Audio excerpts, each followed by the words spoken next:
Okay, so ngayon, sa wakas, meron nang nagawang center stand para sa ating Dominar 400 UG. So ngayon, ipapakita namin sa inyo kung paano siya i-install, buuin yung stand at paano isalpak mismo sa ating motor. Okay? Alright, mga paps. So ito na yung pinaka buong set niya. So ngayon, ipapakita namin sa inyo kung paano buuin yung mismong center stand for Dominar UG. Okay, so ngayon, meron dalawang part. So itong part na merong lalagyan ng spring, so yun yung kaliwa, at yung wala naman, yun yung kanan. So makikita nyo, kailangan itong apakan, pagka nakaharap sa'yo, kailangan nasa kaliwa siya.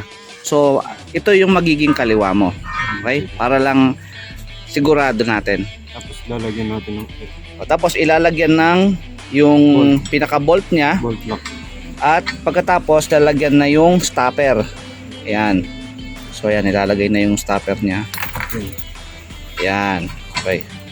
So nakalagay na yung stopper. Okay, ngayon naman yung sa right side naman. So ilalagay mo yung right side at ilalagay yung bolt. Pagkatapos Tapos ilagay yung yung bolt, yung lock na. Ayan. So ayan. So nakalagay na yung lock. So ngayon parehas na silang nakamount. Okay, so ngayon naman yung spring ang ilalagay natin. So ipapasok yung spring dito. Yan. At yung kabila naman ng spring ay sisikwatin ng screw para malagay siya dito sa lalagyan na to, sa mounting na to. Okay, so ngayon, gamit ang screwdriver, sisikwatin natin yung spring para mag-mount dun sa pinaka niya. Ayan. Okay. So nandyan na. Medyo mahirap lang dahil medyo mahigpit at matigas yung spring. Pero madali lang naman gawin kung talagang sanay ka naman mag-DIY. Okay? So ngayon, Kailangan iusog siya dito inuusog siya sa may pinaka ano. Gamit ka lang pinaka ng plies dito. or ano. So gamit ka lang ng plies para mausog siya sa pinaka dulo. Okay? Ngayon naman papakita namin yung mga bolt kung saan siya malalagay. So itong itim na bolt na mahaba, so may install siya sa unahan, Kaliwa. malapit sa spring, kaliwang side. Okay? Yung mahaba naman. Yung mahaba naman na stainless sa kanan at dito rin sa unahan. Okay? Yung isang stainless naman na maliit dun sa pulihan. At yun, ilagay mo na yung mga ano muna para hindi malaglag. Install na muna natin to.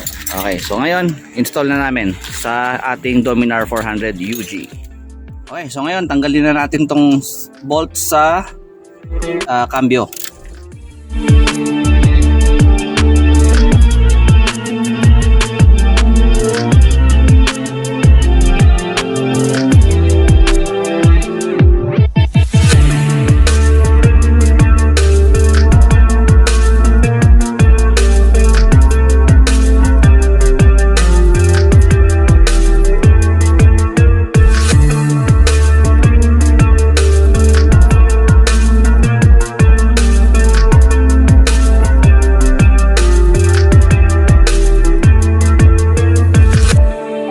Okay, so ito na. Ilalagay na natin ang ating center stand for Dominar 400 UG. So, unang-unang kailangan yung malaman or gawin is kailangan nakataas.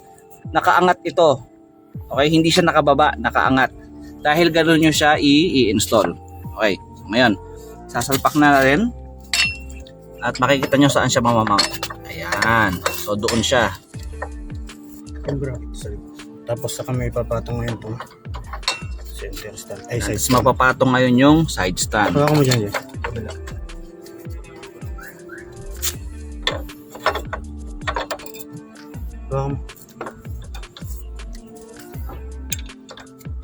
Ito pa rin yung bolt na gagamitin. So same bolt po ang gagamitin, yung original bolt. Yung stock, yung maliit na stock na itim.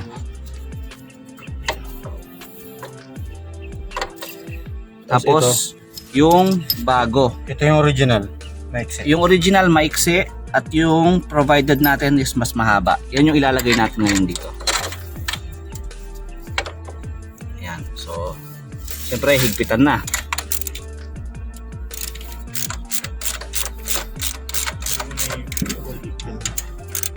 Hindi mo na ihigpit diretso. Kasi ilalagay muna natin yung bolt sa kabila.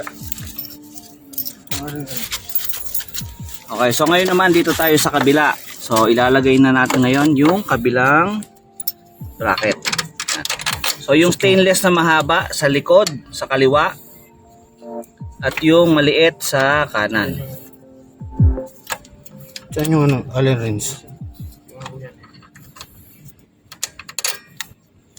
Yan. So kuha tayo ng Allen wrench ngayon. Tapos 13 na ano, dito sa likod. Tapos ito.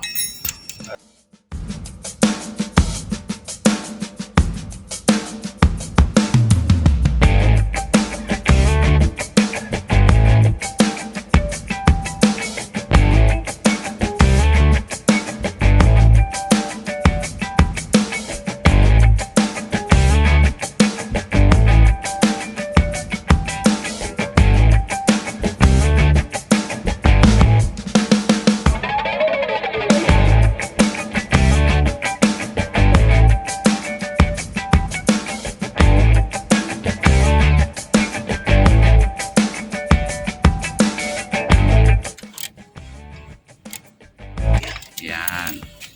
Kabila Okay. tayo.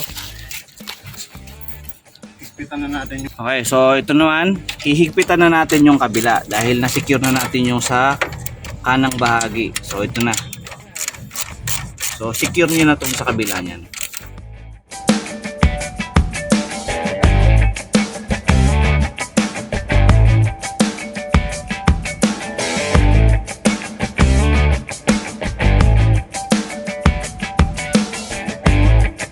Okay.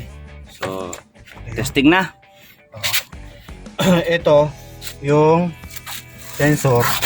Pag medyo tumatama siya, itutupin nyo lang ng konti.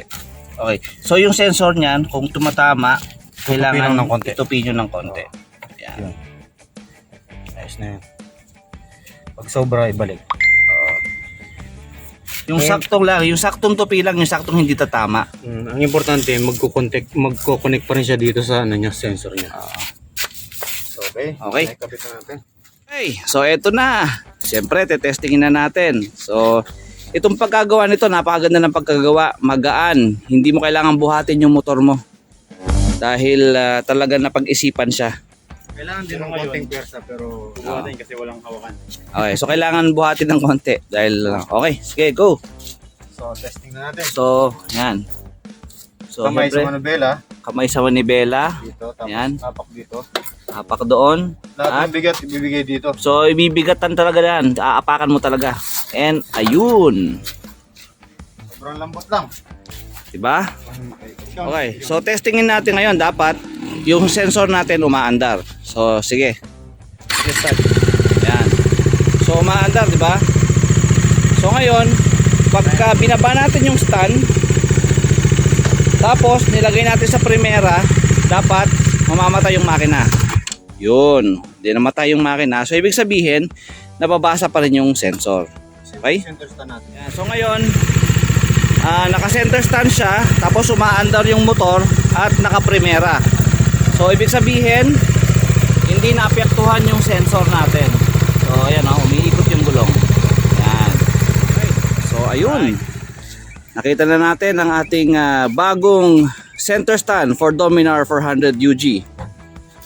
Order na mga paps. Ayos.